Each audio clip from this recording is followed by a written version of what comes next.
செல்வங்களுக்கு வணக்கம். முட்டாள் தவளையும் புத்திசாலி தவளையும். ஒரு நாள் அதிக மழை பெய்தது. ஏரி நிறைந்தே வழியும் அளவுக்கு மழை. அந்த ஏரியின் நீர் குளிர்ச்சியை தாங்க முடியாத ஒரு தவளை மழை நின்றதும் கிணற்று நீர் வெதுவெதுப்பாக இருக்குமே என்பதால் கிணற்றுக்குள் குதித்தது.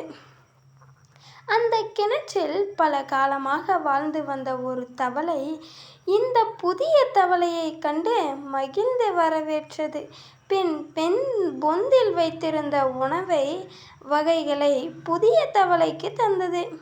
இரண்டு தவளைகளும் பேசிக்கொண்டிருந்தன. கிணற்றிலிருந்த மற்ற தவளைகளுக்கு புதிய தவளை வந்தது பிடிக்கவில்லை. புதிய தவளையை துரத்திவிட முடிவு செய்தன. இரண்டு தவளைகளும் பேசிக்கொண்டிருப்பதை அருகே சென்று வேடிக்கை பார்த்தன. அப்போது அக்கிணற்று தவளை ஏரி தவளையிடம், "நண்பனே, நீ இத்தனை நாளும் எங்கே தங்கியிருந்தாய்?" என கேட்டது. "நான் ஏரியில் தங்கியிருந்தேன். அதில் மீன், ஆமை, முதலை ஆகியவை உண்டு. கிணற்றை விட மிக பெரிது ஏரி" என்றது ஏரி தவளை. கிணற்று தவளை நம்பவில்லை. "நண்பா, நீ பொய் சொல்லுகிறாய்.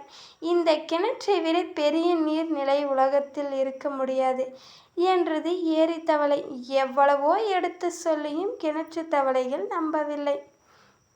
எல்லா தவளைகளும் ஏரி தவளையை பார்த்து "நீ பொய்யன்" என்று கூறி ஏரி தவளையை தாக்க முயன்றன.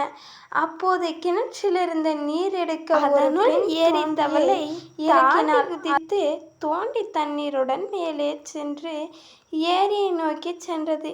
முட்டாள்களிடம் இருப்பதை விட தனியே செல்வதே சிறந்தது. இந்த வீடியோவை பிடிச்சிருந்தா சப்ஸ்கிரைப் பண்ணிக்கோங்க. கூடவே ஒரு லைக்கும் போட்டுக்கோங்க. அப்போ தான் நாங்கள் போடுற வீடியோ உங்களுக்கு வரும்.